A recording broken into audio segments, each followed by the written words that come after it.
అంటే నేను అనుకుంటున్నది సార్, సిపిఐకి కొంత జ్ఞానోదయం అయింది. మనం ఎలాగో మన రిలవెన్స్ కోల్పోయాం కాబట్టి ఎవరో ఏదో ఒక ఇంటి ముందు తలుపు తట్టి ఒక ముద్ద అన్నం పెడితే అది తినేసి పడుకుందాం అనే ధోరణిలో సిపిఐ వచ్చేసింది. వేరే సిపిఎం ఇంకా తన అస్తిత్వాన్ని కాపాడుకునే మేకపోతు గాంభీర్యాన్ని ప్రదర్శిస్తుంది అనుకుంటున్నా. మీరేమంటారు?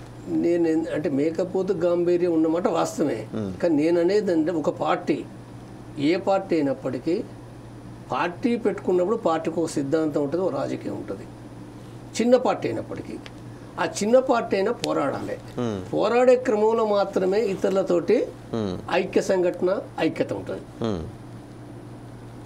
పోరాడే క్రమంలో. తర్వాత కమ్యూనిస్ట్ పార్టీ అయితే కమ్యూనిస్ట్ పార్టీ అసలు ఇతర పార్టీలతోటి ఆ పొత్తు ఏంటిది, ఐక్య సంఘటన ఏంటిది? తన సిద్ధాంతం వేరు కదా. తన సిద్ధాంతం కమ్యూనిస్ట్ సిద్ధాంతం.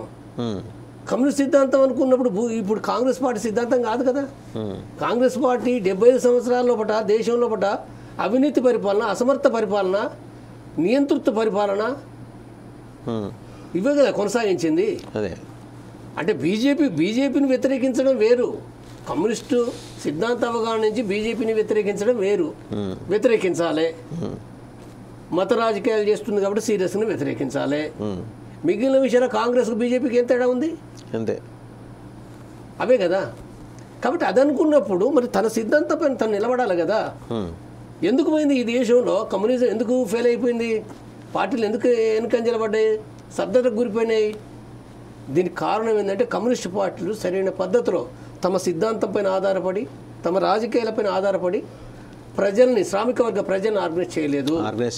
ఆర్గనైజ్ చేయనప్పుడు సహజంగానే శ్రామిక వర్గ ప్రజలు ఏమనుకుంటున్నారు? వీళ్ళు ఎప్పుడు ఏదో ఒక పార్టీకి తోకకుంటున్నారు కదా.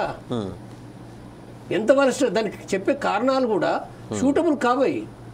ఇప్పుడు బీజేపీ వ్యతిరేకంగా అని చెప్పి అన్నారు. దేశవ్యాప్తంగా మరి బీజేపీ వ్యతిరేకంగా ఉంటారా?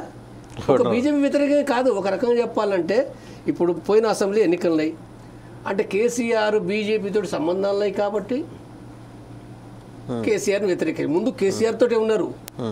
తెలంగాణ మొత్తంగా కూడా కేసీఆర్ బీజేపీ మధ్య సంబంధాలు అని చెప్పి మాట్లాడుతుంటే సిపిఐ సిపిఎంలు కేసీఆర్ తోటి ఒప్పందాలు చేసుకున్నారు. సీట్లకు అడిగిర్రు. కేసీఆర్ అవి ఇయ్యనన్నాడు, అవి సాధ్యం కాదన్నాడు. కాదనడితోటి కేసీఆర్ని వదిలిపెట్టాడు, కాంగ్రెస్కి వచ్చేసారు.